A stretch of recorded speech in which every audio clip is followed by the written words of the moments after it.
Assalamualaikum warahmatullahi wabarakatuh. Terima kasih sudah klik video ini. Teman-teman, kabar gembira untuk percaturan Indonesia karena baru aja tercipta prestasi luar biasa dari pecatur putri Indonesia Safira Hervesa asal Yogyakarta yang baru lolos ke Piala Dunia Catur tahun 2025 di India lewat jalur memenangkan ASEAN Zone 2025 3.3. Langsung aja kita bahas game terbaiknya di babak penentu. Babak terakhir melawan Women Grandmaster Turmung asal Mongolia. Putih memulai dengan langkah E4. Jangan lupa di like dulu ya, share dan subscribe. Dan jangan lupa jadi langganan di YouTube Errol Chess. E5, kemudian kuda F3, kuda C6. Rui Lopez dimainkan oleh putih. Kemudian hitam menjawab A6. Putih langsung melakukan pertukaran gajah dan kuda. Dimakan lagi dengan pion D. Ini artinya exchange variation ya, variasi turkar. Nah, apabila dimakan E5, maka putih akan kehilangan pion juga ya pada petak E4 dengan menteri D4. Nah, itulah kenapa putih mainkan langkah D4, pertukaran pion dilakukan, kemudian menteri makan pion, dan hitam menerima pertukaran queen. Kuda makan balik, kemudian hitam C5. Putih kuda ke petak E2, hitam bishop ke petak D7, putih kuda B ke petak C3, hitam rokade panjang. Putih bishop ke petak E3, hitam G6. Sepertinya rencananya untuk bishop ke petak D7. Putih F3, hitam B6. Ya, menopang pion dulu ya, baru ke sini. Kemudian putih mainkan langkah rokade panjang. Hitam bishop ke petak D7, putih kuda ke petak D5, hitam bishop C6. Putih manuver kuda lainnya ke petak C3, hitam mainkan rook ke petak D7, putih benteng H ke petak E1, hitam bishop ke petak E5. Mengancam pion, pion maju H3, hitam kuda ke petak E7. Pertukaran kuda dilakukan langkah ke-17. Putih kuda D5, hitam benteng ke petak D7. Nah, 18 langkah nih teman-teman. Ini formatnya catur klasik, 9 babak teman-teman. Sama-sama mengantongi 6 poin, ini meja pertama. Jadi siapa yang menang akan jadi juara satu. Yang juara satu doang yang lolos ke Piala Dunia Catur teman-teman. Waktu masih banyak, 1 jam. Elo rating putih 2301, hitam 1983, tanpa gelar. Saya nggak ngerti apa yang ada di pikiran pemain putih. Mungkin nervous, ya, atau tidak bisa mengendalikan nervousnya dia mungkin ya. Kalau secara elo rating kan jauh banget ya. Ini akan berhubungan dengan langkah berikutnya teman-teman. Jadi putih mainkan langkah blunder, gajah ke petak F4. Yang seharusnya ini tidak terjadi pada levelnya ya. Nah, inilah catur teman-teman. Gajah ke petak F4, coba tebak apa langkah yang ditemukan oleh Safira. Ini langkah brilian berikutnya yang membuat dia ya langsung unggul dan menang teman-teman. Yes, sacrifice rook, boom. Jadi benteng makan kuda jaga bishop. Nah, sementara putih di sini harus makan bentengnya, tapi kehilangan bishopnya. Jadi ibaratnya kuda dan gajah ditukar dengan satu benteng. Rugilah.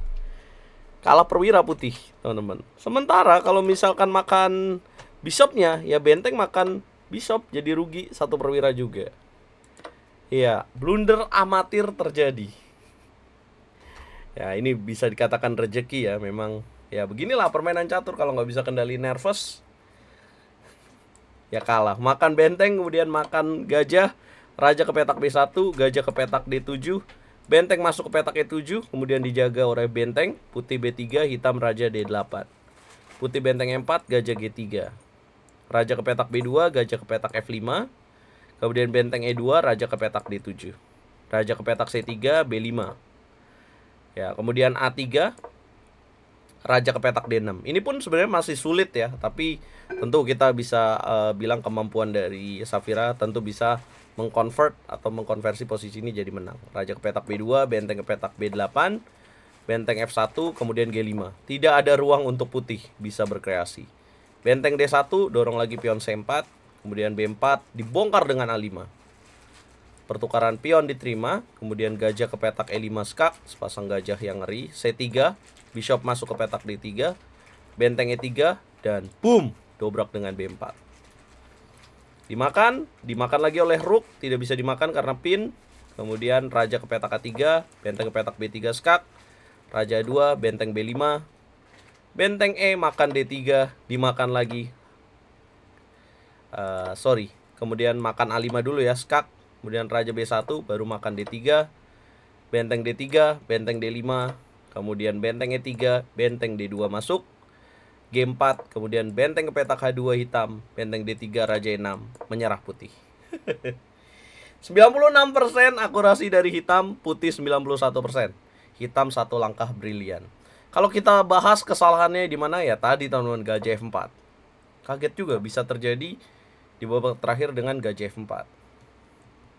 Harusnya putih kemana ya? Ini emang posisinya unggul hitam tipis ya, tapi putih masih bisa bermain dengan gajah G5. Contohnya mencegah benteng D8 dan dengan ide ya mempersempit ruang gerak dari hitam. Apabila H6, putih bisa mainin bishop ke petak F6. Nah ini berbeda ya, karena kalau dimakan ini akan mengancam gajah lainnya.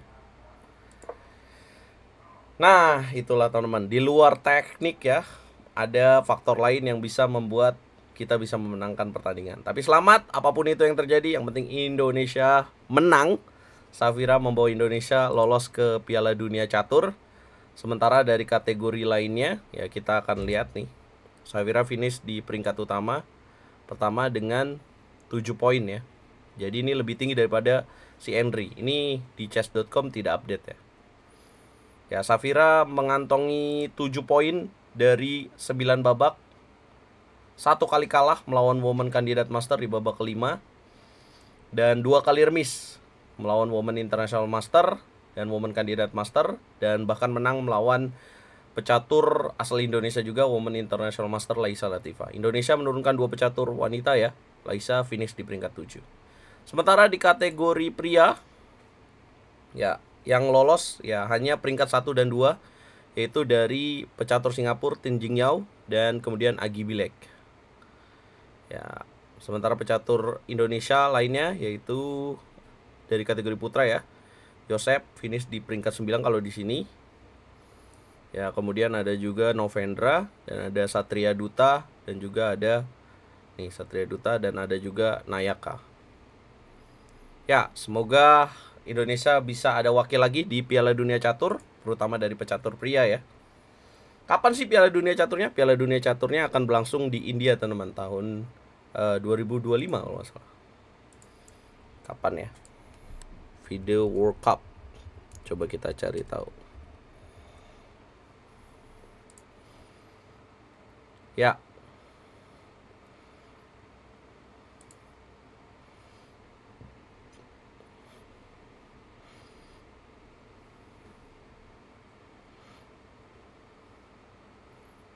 Ya. Setahu aku akan bermain di India.